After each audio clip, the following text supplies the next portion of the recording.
Hello class, and thank you for coming on and watching my screencast here. My futures project is going to be on the effects of foreign trade in Pakistan. There's a lot to go over, so let's get right into it. The first thing I want to go over is why countries trade. Countries trade because each country will produce different goods more efficiently than others. So if two countries produce two different goods more efficiently than each other, they're going to mainly produce the goods that they're efficient at producing and trade those with the goods that the other country is efficient at producing. This decreases overall costs for countries, and each country now has more goods at a lower cost. Throughout history, trade has been really important. I'm sure many of us remember the Silk Road. The Silk Road was started back in 207 BC by the Han Dynasty, mainly for transporting silk along a path of along a trade path. And so they'd go along, they'd trade their goods, and it benefited their society and their economies so much that the trade route began to expand and multiply and even go out to sea to make sure that they are becoming as efficient at trading as possible, because it was such a benefit to each of their economies and helped them grow and become more sustainable economies.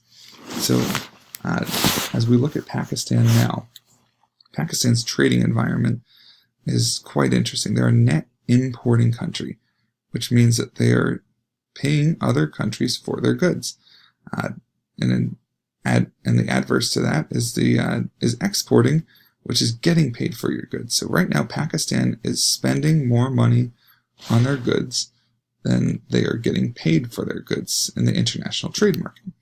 Now, you can see actually up until the year of 2001, Pakistan was exporting more than they were importing. But now, as you can see, their trade has just jumped up and has increased substantially. But in doing so, they've been importing more than they've been exporting. Now, is that necessarily a bad thing? Let's look into that. So Pakistan's imports. In the year 2010, Pakistan imported over $57 billion worth of goods. Mainly these goods consist of machinery, mineral products, chemical products, metals, etc.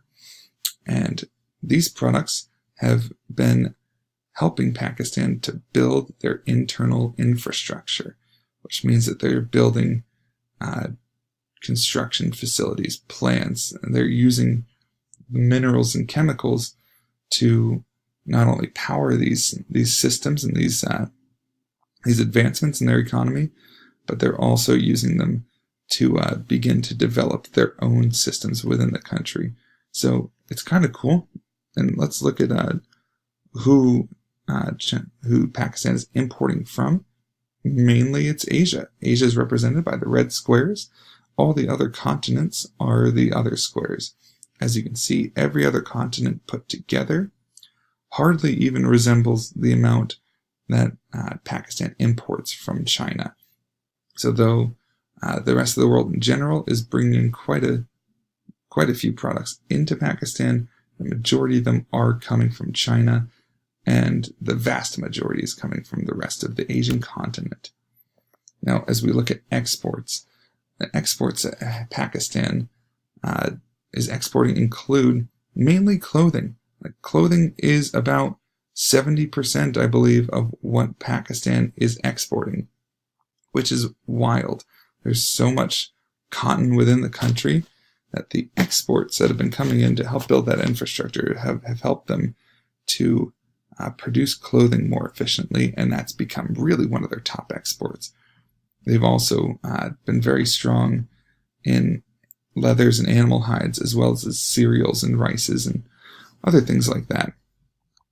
Now, if we look at who Pakistan is mainly exporting to, you can see that the Asian continent still has a very strong hold of that, but Europe as well is a big importer of Pakistani exports. The United States, actually, surprisingly enough, is the #1 country when it comes to importing Pakistan's goods. Kind of cool. So let's look at what's going on in the world now that we have a good understanding of what Pakistan trades. So the U.S. has just initiated tariffs on hundreds of billions of dollars of Chinese goods. As you can tell, China's economy is a large part of Pakistan's trade balance, which means that if China's getting tariffed, their goods become more expensive and they begin to make less money. So since they're making less money, they have less trading power with other partners such as Pakistan. But luckily for Pakistan, according to the Asian Development Bank, though the adverse trade implications with China may affect the trade balance and volume in Pakistan to China, it won't be as severe as the impacts that this will have on other nations. So to conclude here, trade has really become one of the fastest growing parts of the Pakistani economy, which has grown to the 25th largest economy in the world. Much of this can be attributed to the boost in importing activity, which has helped build that infrastructure up.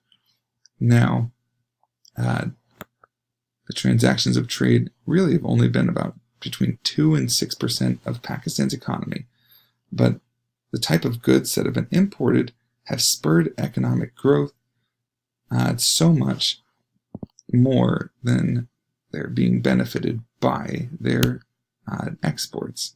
So let's talk about why should we care. Pakistan is becoming one of the biggest players in clothing exports in the world. And as that is happening, we're able to continue to keep clothing prices down, which means that we're spending less on our clothes, and the clothing companies here in the U.S.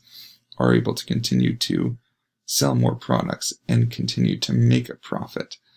Now, the other side to look at this is that with that situation, Pakistan is trying to cut costs as much as they can to try and compete with this big race for inexpensive clothes and exports. And they're trying to do as much as they can. In doing so, they're bringing on a lot of people and giving them terrible work conditions, and including child workers and sweatshops and stuff like that. So as we consider the positive economic effects worldwide and with Pakistan, we should also remember what it took for our t-shirts to only cost about $10, and what we can do to continue to better the situation, not for ourselves and just economically, but for the condition of the people around the world in general. Here's my bibliography. I hope you guys all appreciated my project. I know I went over in time a little bit, but there was a lot to go over, and I hope that we all learned something good. And thank you for listening today.